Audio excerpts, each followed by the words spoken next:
Arria con nosotros en privado esta noche. Vamos inmediatamente para no perder ni un segundo.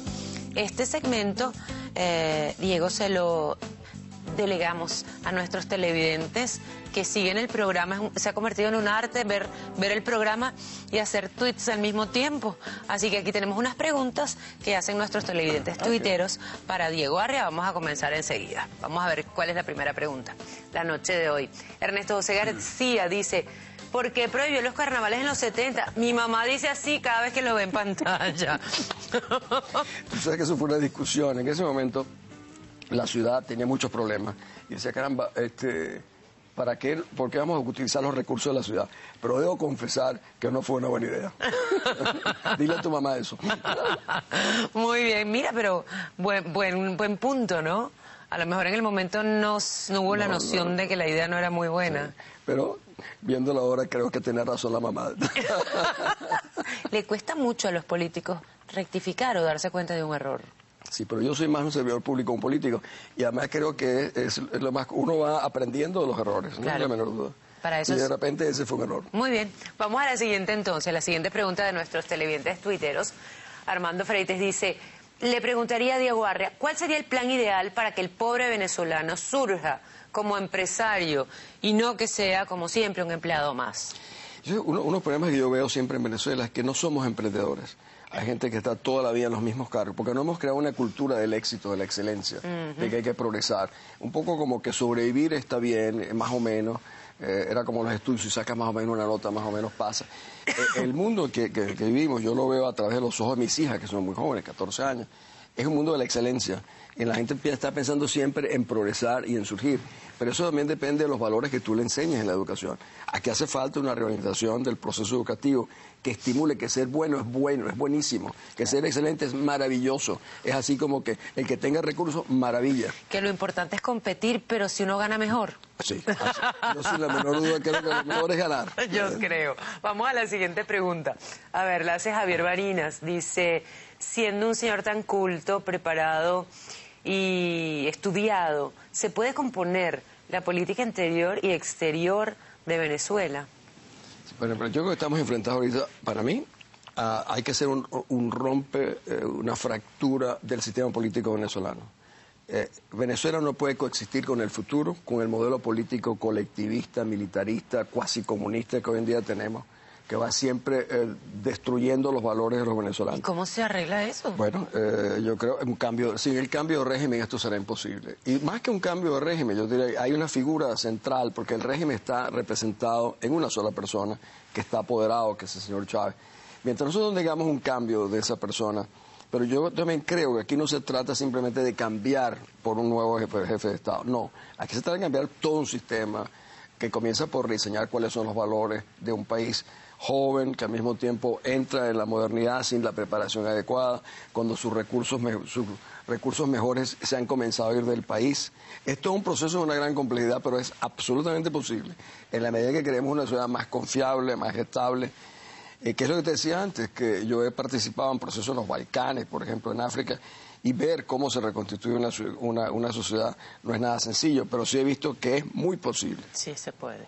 Vamos a la sí siguiente. Se puede, sí. Vamos a la siguiente pregunta. No? Si tenemos la fuerza, las ganas, la voluntad, sí, porque todo lo demás lo tenemos, ¿no? Al final. Vamos a la siguiente pregunta, a ver quién le hace una interrogante ahora a Diego Arria. Dice Guaripete: diga 5 acciones a ejecutar por el nuevo presidente para que a corto plazo se pueda recuperar la confianza en Venezuela. Bueno, sería muy poco serio que yo en 5 segundos fuera a decir eso, pero para mí es fundamentalmente el proceso de reunificación de los venezolanos. ¿Cómo se va a hacer la reunificación de los venezolanos? En la medida en que se le ofrezca una visión que sea creíble, que sea inspiradora. La unidad de los venezolanos, para alcanzar eso, no se decreta. Para mí es el fruto de un sentimiento nacional que se genera o no, y se genera cuando hay mensajeros creíbles. El resto de las cosas que hay que hacer son muy sencillas en Venezuela. Aquí tenemos recursos técnicos, aquí vamos a hacer casas, puentes, aquí no hay que traer turcos, ni iraníes, ni chinos para eso. Lo que sí tenemos que hacer nosotros los venezolanos es recomponer el alma nacional, cómo nos vamos a unificar, cómo vamos a tener sentido de la inclusión. El sentido de la inclusión para mí es un elemento central. Vamos a la siguiente pregunta. Para Diego Arria. pregunta, en el país más bello, Megadeto es el usuario, de no ser candidato a la presidencia, ¿qué cargo le gustaría defender? ¿En qué cargo le gustaría defender al país? Bueno, yo lo he estado defendiendo de muchas maneras. Me ha tocado defenderla. Voy a agarrar esa pregunta para decirte algo. Todo lo que yo soy se lo debo a mi país. Todo. Porque esas cosas que yo he alcanzado en el mundo no las alcancé porque me llamaba Diego Arria. Me alcancé porque representaba un país que se llama Venezuela. Que era un país que yo me sentaba frente al letrero de Venezuela y me entraba un orgullo tan grande que se me salía del cuerpo. Ese es el orgullo que yo quiero. Como tu hija, por ejemplo, que están los modelos de las Naciones Unidas, sientan eso, la importancia que eso tiene. Eso para mí es central. Entonces, cuando a mí me ha tocado participar en procesos de pacificación, como hablamos en el mundo, siempre en nombre de mi país, llevando el nombre de Venezuela. Eso me ha dado una satisfacción enorme. Y yo creo que yo no puedo perder en esto. Todo lo que uno hace en beneficio del país es una ganancia.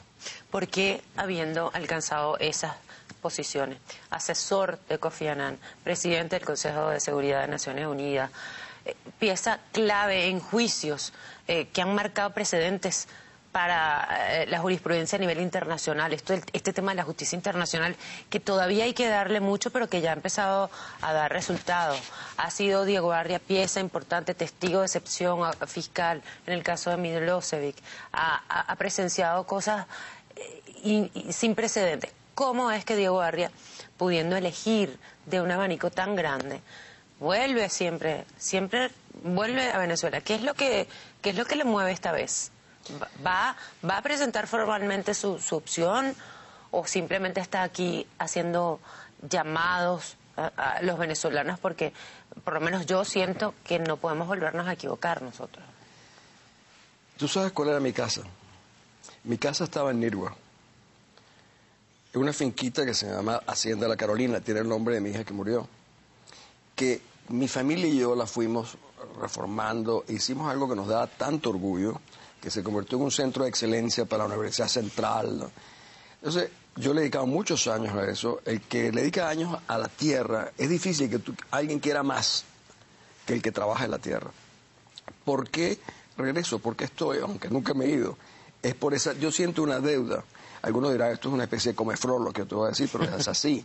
Y como estamos en privado, te lo puedo contar solo a ti. Que yo tengo una deuda que siento con mi país en el momento más difícil que Venezuela ha estado. Yo digo, caramba, hay que estar presente en la dimensión que corresponda. En estos 12 o 13 años, yo he ayudado a muchos de los que hoy en día son candidatos o precandidatos, que han buscado que consultas conmigo, consejos, yo le he dado siempre. He estado en el proceso de voluntario de Súmate en el 2002, estuve en la campaña de Rosales, no por Rosales, sino por el candidato de la unidad.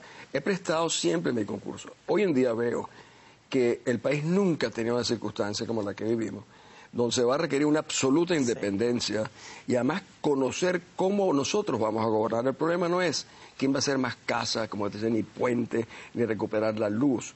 ¿Cómo vamos a gobernar a Venezuela, que está en manos realmente secuestrada por pandillas nacionales, internacionales? ¿Cómo reinsertarla en el mundo? ¿Cómo desmantelar todos esos acuerdos internacionales? Entonces yo dije, este es un momento en el cual yo debo estar. Mi hija, te dijo el otro día Manuela, me dijo, Camila, mi hija, me dijo, que somos 8, me dijo, oye papi, tu país es Venezuela, tú te debes a Venezuela. Y Manuela me dijo, piensa en los venezolanos como nuestra familia extendida. Son 2 niñas de 14 años. Dicen que son mis hijas, lo cual me da un gran orgullo decirlo, pero yo lo siento así. Y por eso estoy aquí. Muy bien, vamos a hacer la pausa. ¿Esas pulseras son venezolanas? Es venezolana. Ese tejido es indígena, ¿no? Es un tejido indígena. ¿Se lo regalaron? Me lo regalaron. ¿Los propios autores? Exactamente. ¡Qué belleza! Venimos en minutos con Diego Arria en privado esta noche. No se vayan ustedes.